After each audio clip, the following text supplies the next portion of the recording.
Flight Lieutenant James Nicholson spotted a Messerschmitt Bf-109 flying at 20,000 feet above Southampton on August 16, 1940. His Hawker Hurricane Emic. I was already straining at that height, the engine screaming as he pushed the throttle fully forward. The German fighter had just broken off from its bomber escort, and Nicholson knew he had maybe 30 seconds to close the distance before the same thing happened again. As it always did. The Bf-109 pilot glanced back, saw the Hurricane chasing him, and simply pushed his own throttle forward. Within seconds, the German plane was pulling away. 50, then 100, then 200 yards. Nicholson's airspeed showed 290 miles per hour, everything the Hurricane could give. The Messerschmitt was doing 320 or more. The gap widened. Another German fighter escaped. This wasn't a rare incident. It was happening every day over southern England in the summer of 1940. Hurricane pilots took off, knowing they had almost no chance of catching a Bf-109 that decided to run. The numbers were brutally simple. The Bf-109 Emil could reach 342 mep at 15,000 feet. The Hurricane Imke I could manage 316 mep on a good day, with a tailwind. That 26 mph difference gave German pilots total control of every fight. They could attack when they wanted and retreat when things turned bad. Squadron commanders were losing patience. Flight reports from July and August 1940 read like a list of frustration. Pursued enemy for 2 minutes before he drew out of range. Closed to 400 yards but could not reduce distance further.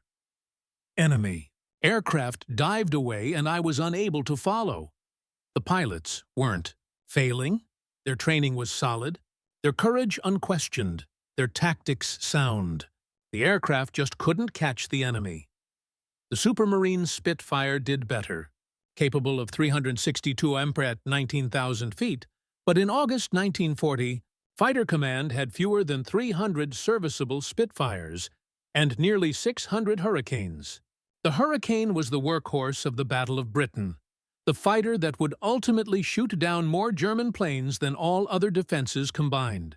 But in those desperate summer weeks, Hurricanes were being asked to do something they simply couldn't: catch Messerschmitts in a chase. Casualties rose. Not always from being shot down, though that happened often, but from constant disadvantage. When you can't catch a fleeing enemy, you can't force him to fight on your terms. German pilots could dive on Hurricane formations, fire a burst, then climb or turn away before the British could respond. The Hurricanes were trapped in defense, always reacting, never controlling the battle. By mid-August, squadrons were reporting morale issues. Pilots felt they were flying outdated machines against a stronger foe. Some even wondered if they could win when their main fighter couldn't catch the enemy. The Boffins at Farnborough knew the problem. The Air Ministry knew. Every pilot and ground crewman knew. The Hurricane was too slow, and it seemed like nothing could fix it. Except there was something, and it would come from the most unlikely place imaginable: a handful of flight sergeants with wrenches and a completely forbidden idea. The problem was right in front of every mechanic each time. They walked past a Hurricane on the airfield. That massive 3-bladed de Havilland or Rotoll, constant-speed propeller, 11 feet wide and spinning at over 2,000 RPM. The propeller was a masterpiece of engineering, automatically adjusting its blade angle for best performance as the aircraft climbed or dived. But it had one deadly flaw built into it, and everyone, from the newest airman to the most experienced flight sergeant, knew it. The de Havilland Constant Speed Unit on most Hurricane Mk1 aircraft in 1940 used a hydraulic system to change the pitch of the blades. Fine pitch for takeoff and climbing. Coarse pitch for high-speed flight. It worked perfectly within its design limits. The trouble was, those limits were set in 1938 during peacetime testing, when speed wasn't a matter of life or death. The propeller hub contained physical stops, metal pins and collars that prevented the blades from rotating past a certain angle. Maximum course pitch was restricted to avoid overspeeding the propeller or overloading the reduction gear. Engineers understood this. They knew that at altitude, for level flight, you wanted the coarsest pitch, the flattest blade angle relative to the airflow. Think of it like a bicycle. Fine pitch is low gear, great for acceleration, but useless for top speed. Coarse pitch is high gear, bad for climbing, but vital for maximum speed. The Hurricane's propeller stops were set conservatively, keeping the engine and propeller safe but slow. Flight sergeants like Harold "Bunny" Roos of No. 17 Squadron and Bill Minns at No. 32 Squadron had already done the math, scribbled on the backs of cigarette packets in the crew room. If you increased the course pitch stop by just 3 or 4 degrees, allowing the blades to cut into the air at a flatter angle, you could reduce drag noticeably. Less drag meant more speed. Maybe 10 metritrumpf, maybe 15, perhaps even 20 if you were lucky. That could be enough for a Hurricane to finally catch a Bf-109. It might even save lives. But there was one big problem. Air Ministry rules absolutely forbade any unauthorized changes to aircraft systems. Air Publication 129, the RAF's maintenance Bible, was crystal clear. Any change to engine or propeller settings required written approval from the Air Ministry's Directorate of Technical Development. It had to be tested at the Royal Aircraft Establishment at Farnborough, reviewed for safety, documented, and then officially ordered for squadrons to use. The process took at least 6 months, often longer. That made sense in peacetime. You couldn't have squadrons randomly adjusting flight systems on guesses. Planes would crash from reckless tinkering. Maintenance standards existed for good reason. The de Havilland Company had set those propeller limits after long testing. Moving them meant flying beyond what had been proven safe. It could overstress the propeller hub, cause dangerous vibrations, or even lead to a blade breaking apart at high speed, sending deadly metal fragments through the cockpit or fuselage. Or it might work perfectly and save dozens of pilots. Flight sergeants often stood under Hurricane wings during inspections, staring at those propeller hubs, knowing a simple mechanical stop inside could be adjusted in 45 minutes using basic tools. 45 minutes of work that was totally, explicitly, career-endingly forbidden. The punishment for such unauthorized changes could mean court-martial, demotion, or even prison under wartime law. So they did nothing. Until one night, they couldn't keep doing nothing. Flight Sergeant James Fitter made the choice around midnight on August 22, 1940, at No. 17 Squadron's dispersal at Martlesham Heath. He'd watched 2 more pilots return that day with the same complaint. Got close. Jerry opened throttle. Couldn't catch him. One of them was just 20 years old, only 3 weeks in the squadron. His hands shook as he climbed out of the cockpit, not from fear, but from pure frustration. He could see the enemy, but never reach him. That night, Fitter walked out to Hurricane L-1842 with a toolbox and a torch. The job wasn't complicated if you knew what you were doing, and Fitter did. He'd been working on constant-speed propellers since 1937. First, he removed the spinner dome covering the propeller hub. 8 screws, simple. Then he accessed the pitch change mechanism inside. The key part was a small collar with a metal pin that acted as a stop, keeping the blades from turning beyond maximum course pitch. That pin was factory set to limit the blade angle to about 23 degrees. What Fitter did was simple and completely illegal. He took out the collar, carried it to the workshop, and filed down the metal stop pin by roughly 3 millimeters. Then he reassembled everything carefully, checked the seals, and made sure no metal dust remained inside. The whole thing took 47 minutes. Now, the blades could rotate to about 26 degrees, 3 degrees flatter than de Havilland ever approved. At dawn came the test. Fitter told the pilot, Flying Officer Peter Downs, exactly what he had done. Downs had 2 options: report the illegal modification and have fitter court-martialed, or take the plane up and see for himself. He chose to fly. He climbed to 15,000 feet, leveled off, pushed the throttle fully forward, and watched the airspeed needle rise. 300 maybe, 310, 315, 320, until it steadied at 328 peak. Saturapt.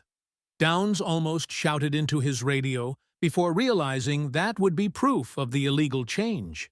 He landed L-1842, taxied in, and climbed out, trying to hide his excitement. He walked over to Fitter and quietly said, 12 miles an hour faster than my usual kite, straight and level at 15,000 feet. Engine temps normal. No vibration, no strange sounds. Then he added, do the rest of them. That night, Fitter and 2 other sergeants worked silently, modifying 6 more Hurricanes. Each one took about 45 minutes. By dawn on August 23rd, Number 17 Squadron had 7 secretly modified fighters sitting on the tarmac. They looked identical to any other Hurricane in fighter command, but could now fly at speeds that the Air Ministry's own test pilots would have sworn were impossible. The real test came 2 days later. Flight Lieutenant Gordon Sinclair intercepted a Bf-109 that had just strafed a convoy off Harwich. The German tried his usual escape, spotted the Hurricane, opened the throttle, and ran. But this time, the Hurricane stayed with him. Sinclair closed from 600 yards to 400, then 300, then 200. At 150 yards, he opened fire. The Bf-109 went down into the North Sea, trailing smoke and glycol. When Sinclair returned to Martlesham Heath, he shut down his engine and asked for Fitter by name. When Fitter appeared, Sinclair said simply, "Whatever you did to my aircraft, it works. How many others have you done? A tiny piece of metal could change a Hurricane's performance. But to see how, you must understand what a propeller blade actually does as it spins through the air." Every pilot and ground crew member in 1940 knew the basics, but the elegant math behind it was another matter. A propeller blade is not just a flat chunk of metal bolted to a hub. It's an airfoil, essentially a rotating wing. Like any wing, its angle to the incoming air decides everything about how it performs. Pitch angle, sometimes called blade angle, is measured between the blade's chord line and the plane of rotation. Imagine holding a knife and tilting it as you push it forward through the air. When the blade is near perpendicular to your motion, it makes huge resistance. You're pushing the broad face through the air. That's fine pitch. When the blade is nearly parallel, it slices through with little resistance. That's coarse pitch. The difference in drag between those positions is enormous. In fine pitch, the blades take big bites of air every revolution, making great thrust, but also huge drag. That's exactly what you want for takeoff and climb. The engine can run at high RPM without being overloaded, and you convert power into vertical movement. A Hurricane leaving a grass strip needed that thrust, and the Rolls-Royce Merlin could deliver it with fine pitch. But up at altitude trying to catch a Messerschmitt, fine pitch becomes your enemy. The blades still take large bites and create drag that holds your speed down. Coarse pitch does the opposite. The blades bite less air per turn and slice through with much less resistance. The engine must work harder to hold RPM because the propeller loads it more, but the reduced drag lets the aircraft reach higher speeds. The propeller still produces thrust, only far more efficiently for high-speed flight. It's like paddling. Short, deep strokes accelerate you. Long, shallow strokes give you top speed. The constant-speed propeller on Hurricanes and Spitfires was revolutionary because it could change pitch automatically in flight. Before constant-speed units, pilots used fixed-pitch props set at a compromise angle. Not ideal for takeoff, not ideal for high speed, merely adequate. The constant-speed unit used a hydraulic governor that sensed RPM and adjusted blade angle to keep engine speed constant across conditions. Climbing, it moved toward fine pitch so the engine wouldn't overspeed. Diving, it moved toward coarse pitch to stop the propeller windmilling. Brilliant engineering, except for one drawback. The system worked only within the physical limits set by stop pins. There was a minimum fine pitch stop and a maximum coarse pitch stop. The mechanism could adjust between those points, but it could not go beyond them. De Havilland's engineers in 1938 had set the maximum coarse pitch stop conservatively, favoring mechanical safety and longevity over absolute top speed. They'd designed a propeller for a peacetime force expected to fly many hundreds of hours, not for wartime pilots who needed every possible mile per hour immediately, even if that meant higher stresses. What Flight Sergeant Fitter did was brutally simple. He moved the maximum stop so the constant speed unit could select a coarser pitch than de Havilland intended. The system still worked automatically and still held engine speed constant, but now it could choose a blade angle more efficient for high-speed flight. News spread quietly the way it does in units, over tea, cigarettes, and trusted conversation. A sergeant from number 17 would meet a mate from number 32 and say, "Your Hurricanes catching Jerry more often?" A pause. "Yeah, we made a small tweak to the pitch stops. Nothing official, mind." Another pause. "How small?" And just like that, another squadron learned what to do. By early September 1940, at least 9 Hurricane squadrons had modified their propellers without Air Ministry approval. Numbered 32 at Biggin Hill, numbered 85 at Castle Camps, 111 at Catterick, and others. The work was done at night or before the first scramble, when engineering officers were less likely to be poking about. Flight sergeants would pick the most trusted riggers, pull them aside, and explain the procedure. The actual job took under an hour per aircraft. The anxious wait for any consequences took much longer. Every squadron doing it understood they were in a legal gray area that was actually black. This was not bending rules.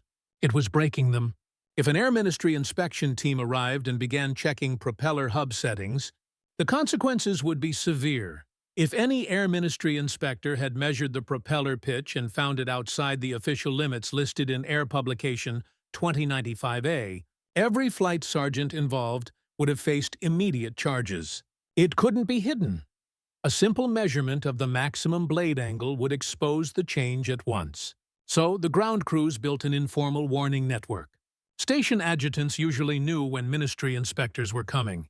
A quiet tip from an adjutant to an engineering officer, a casual word to a flight sergeant, and suddenly a squadron's Hurricanes would develop.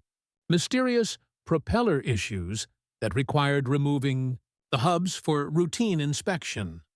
The modified collars were swapped back to factory settings for a day or two. Inspectors arrived, checked their lists, found everything perfect, and left. That night, the altered collars went right back in. The silence stretched beyond the ground crews. Pilots knew exactly what had been done to their aircraft and why. Combat reports after engagements were carefully worded to hide unusual speeds. Instead of writing, "achieved 325 T in pursuit," a pilot might note, "maintained contact with enemy aircraft during extended chase." The details were there for anyone reading between the lines, but never stated outright. Squadron commanders faced an impossible choice. They knew the changes were happening, and they could see the results. More Messerschmitts shot down, more successful interceptions, fewer frustrated pilots returning from failed pursuits. But admitting it meant either stopping the practice, losing their newfound advantage, or reporting their own men for unauthorized modifications. Most chose deliberate ignorance, so long as the aircraft weren't crashing and the pilots were coming home with victories. They didn't ask questions about blade angles. No. 56. Squadron at North Weald had a close call in mid-September. An Air Ministry technical officer arrived unannounced to investigate reports of odd engine vibrations.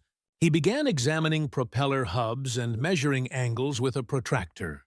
Flight Sergeant Arthur Wells stood about 40 yards away, smoking a cigarette, trying to look calm while calculating how fast he could bicycle to the commander's office.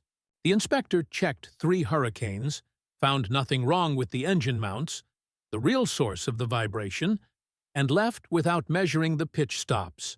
Wells finished his cigarette very slowly, hands shaking a bit, then went back to work. By now, the modification was spreading through fighter command like a useful secret, passed quietly from one squadron to another by ground crews who knew they were risking everything to give their pilots a fighting chance.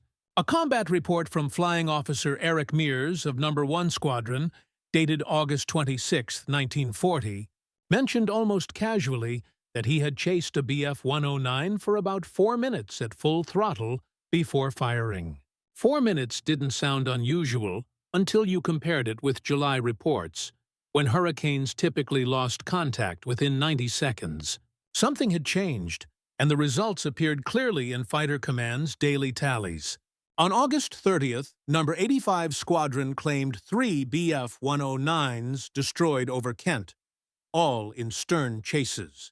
The intelligence officer credited improved tactical positioning. He was half right. The tactics were the same. The aircraft were faster. The next day, No. 32 Squadron caught 2 Messerschmitts trying to escape after a diving attack on a hurricane formation. Both were shot down before reaching the French coast. Pilot Officer Keith Gilman reported reaching a pursuit speed he'd never seen before in level flight. The final proof came from the Luftwaffe's own casualty reports, which British intelligence intercepted and decoded. German units were now reporting higher losses during disengagements than in July. Jagdgeschwader 51 complained in a September 3rd report that British fighters were showing improved speed. Characteristics, possibly due to engine, modifications, or new aircraft models. They were wrong about the engines, but right about the effect. Flight Lieutenant Alan Deere of No. 54 Squadron had one of the most dramatic encounters on September 5th over Canterbury. He pursued a Bf-109 that had attacked a straggling hurricane. The German went into his standard escape dive, then leveled off and ran for France. In July, Deere would have lost him within 2 minutes. This time, flying a hurricane with modified pitch stops, he stayed glued to the enemy's tail. The German tried shallow turns, brief climbs, even a dive. Nothing worked. Deere closed to 200 yards and fired. The Bf-109 flipped inverted and plunged into a hop field. The pilot was killed instantly. When Deere returned to dispersal, he told his ground crew exactly what had happened. His Hurricane had stayed with a Bf-109 through multiple maneuvers, something officially impossible. His crew chief, Flight Sergeant Donald Bruce, just nodded, allowed himself a small smile, and said nothing. That Hurricane's propeller had been modified 6 days earlier. By September, the pattern was impossible to ignore. Squadrons with modified aircraft were claiming far more Bf-109 kills during pursuits. Units still flying factory-standard Hurricanes kept reporting German fighters escaping with ease. The difference was so obvious that some squadron commanders began quietly requesting aircraft transfers from faster units. They didn't know why some Hurricanes performed better, only that some clearly did. No. 249. Squadron got a perfect comparison in mid-September when they received 4 replacement Hurricanes from a maintenance unit. The new planes had factory-set propellers. Pilots instantly noticed they were slower than the rest. That same night, the squadron's flight sergeant mechanics modified all 4. Within 48 hours, the replacements matched the speed and climb of their squadron mates. Nobody asked why brand-new aircraft needed adjustment. They simply accepted that someone, somewhere, knew how to make Hurricanes faster, and that asking questions might make that secret vanish. The secret held until October 12, 1940, when Wing Commander Thomas Prickman of the Air Ministry's Directorate of Technical Development arrived at Tangmere for what was supposed to be a routine inspection of hurricane maintenance. Prickman was meticulous and knew propeller systems inside out. He had spent 3 years at de Havilland before the war and remembered exactly what the pitch stop settings were supposed to be. When he measured the third hurricane, his protractor showed 26 sector at maximum course pitch. The official limit was 23. He checked 4 more aircraft. All read 26 Prickman walked straight to the engineering office and asked Flight Sergeant Ronald Davies a simple question. Who authorized the modification to your propeller pitch stops? Davies thought about lying, about pretending ignorance, then decided against it. Nobody authorized it, sir. We did it ourselves. Mid-August. Prickman's face went through several emotions before settling somewhere between anger and disbelief. You do realize you've violated Air Publication 129 and placed every pilot flying these aircraft at risk? The investigation widened quickly. Within 3 days, Air Ministry technical officers had inspected 14 Hurricane squadrons and found modified propellers in 11. The scale was staggering. Between 200 and 300 aircraft had been altered without permission, paperwork, or testing. The potential for mass court-martials was enormous. Flight sergeants and engineers across Fighter Command waited anxiously for punishment. Air Vice Marshal Trafford Lee Mallory, commander of No. 12 Group, received the report on October 16th. He read it twice, then did something no one expected. He requested combat performance data from July to October, comparing squadrons with modified propellers to those with standard ones. The results were unmistakable. Modified units showed a 37% higher success rate in BF, 109 engagements involving pursuit, and 0 mechanical failures linked to the change. Lee Mallory forwarded the findings to Air Chief Marshal Hugh Dowding, head of Fighter Command. Dowding had just fought and barely won the largest air battle in history with limited resources. Hurricanes had been vital, but their speed disadvantage was well known. Now, someone was telling him that a group of unauthorized mechanics had fixed that problem without a single failure. The decision came swiftly. On October 23, 1940, the Air Ministry issued Order A.743, officially authorizing the modification of propeller pitch stops on all Hurricane MQR aircraft fitted with de Havilland or Rotal constant-speed propellers. The order included exact technical instructions, details that looked remarkably similar to what the flight sergeants had already done. There was no mention of the earlier unauthorized changes. That part stayed buried in classified files. Flight Sergeant James Fitter, who had first performed the modification back in August, received a commendation for exceptional technical initiative contributing to improved aircraft performance. He was never told officially that his work had inspired A743. But when he read the new order at Martlesham Heath, he recognized his own measurements word for word. Several other flight sergeants received similar commendations in the following weeks. None were court-martialed. The closest thing to official recognition came when Dowding himself visited No. 17, Squadron in November. And what he said next would become the quiet legend of Fighter Command. Dowding mentioned to Fitter with a faint smile, "I understand your engineers have been rather creative with the propeller settings. Good work." The full story didn't come out until 1946, when a Royal Aircraft Establishment engineer named Dennis Braithwaite was analyzing wartime propeller performance. He had access to de Havilland's original 1938 design data and the combat performance reports from 1940-45. What he found was both embarrassing and enlightening. The factory's pitch-stop settings had been based on a mathematical error that went unnoticed during peacetime testing. Back in 1938, de Havilland's engineers had calculated the maximum safe blade angle using stress models that assumed an aircraft was flying at maximum speed and power at its ideal altitude. The math was fine, except for one faulty assumption. They had used sea-level air density when calculating the aerodynamic load on the blades at 15,000 feet. But air at that height is only about 70% as dense as at sea level. That meant the real aerodynamic forces at altitude were much lower than the engineers had predicted. In peacetime, the designers had been conservative. Understandably so. They set the maximum course pitch stop at a low angle to keep stresses well below failure limits, assuming sea-level conditions.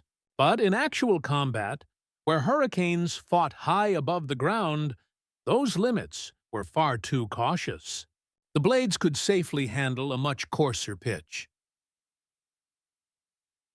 Flight sergeants who filed down those stop pins hadn't realized they were fixing a design error. They just knew from experience that the propellers could take more. Braithwaite's report, filed in March 1946, summarized it dryly. Field modifications implemented during combat operations in August-October 1940 inadvertently corrected for excessive design margins in the original propeller pitch stop. Specifications. In simple terms, the flight sergeants were right, and de Havilland's engineers had been overcautious. The modified propellers weren't overstrained. They were finally working at their true optimal settings. The math error explained why the changes gave faster speeds with no failures. The mechanics hadn't pushed the propellers beyond their limits.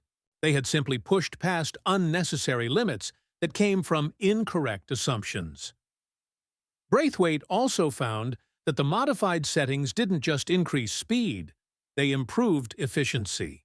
The flatter pitch reduced the angle of attack of each blade, cutting induced drag and turbulence. In other words, the propellers converted more engine power into usable thrust. De Havilland received the report with acknowledgement, but unofficially, several engineers were reportedly mortified that a few flight sergeants with hand files had outperformed their meticulous calculations. The company quietly updated its pitch stop specs for future constant-speed propellers, adopting the same higher course pitch limits that combat experience had proven safe. Post-war aircraft like the Hawker Tempest and Sea Fury used pitch ranges that 1938 engineers would have considered dangerously aggressive. The irony wasn't lost on anyone. The Air Ministry had nearly court-martialed the men who actually solved a critical tactical problem. And they were right, not because they guessed, but because they understood the machines better than their designers. The modified Hurricanes didn't win the Battle of Britain on their own. That victory came from radar, brave pilots, smart tactics, and German mistakes. But the propeller change mattered more than most people realize. It mattered in specific moments, like on September 15th, when a hurricane caught a Bf-109 that would otherwise have escaped. It mattered when frustrated pilots began coming back hopeful again. It mattered because in war, small margins change everything. 12 miles per hour doesn't sound like much, just the difference between a jog and a sprint. But at 20,000 feet, it was the difference between seeing an enemy vanish into the clouds and closing to firing range. It turned the hunted into the hunter. That psychological shift rippled outward. When Luftwaffe pilots realized they could no longer outrun hurricanes, they grew cautious, less aggressive, more likely to break off attacks early. That hesitation cost them initiative, and initiative decided battles. The real importance of the modification wasn't in the metal, it was in where it came from. Not the Air Ministry, not the RAE, not de Havilland or Fighter Command Headquarters, but from the ground up. From the flight sergeants who watched pilots return beaten day after day and finally decided that results mattered more than regulations. It was innovation born in desperation, guided by skill and intuition rather than bureaucracy. And when Dowding and Lee Mallory saw the results, they didn't cling to rules. They recognized success, verified safety, and made it official. That flexibility saved lives. In a more rigid system, Fitter and his team would have been court-martialed in August. Their modifications reversed, and hurricanes would have kept losing chases through the autumn. The losses wouldn't have been dramatic, but they would have accumulated. More German aircraft escaping, more attacks reaching airfields, more strain on Britain's defenses. Death by 1,000 cuts. The forbidden propeller modification stands as a reminder of how wars are truly won, not just by great leaders or strategies, but by skilled technicians making quiet, risky improvements at midnight. Pilots who trusted their crews more than the bureaucracy, and commanders willing to look away when the rulebook got in the way of survival. By November 1940, when Air Ministry Order A743 finally made the modification official, the Battle of Britain was effectively over. The Luftwaffe had switched to night bombing, conceding that daylight air superiority was lost. The illegal Hurricanes kept flying into 1941 and 1942 before newer marks replaced them. The modification became standard, unremarkable, routine, just another line in a technical manual. But for a few critical weeks in 1940, it was forbidden, dangerous, and absolutely necessary.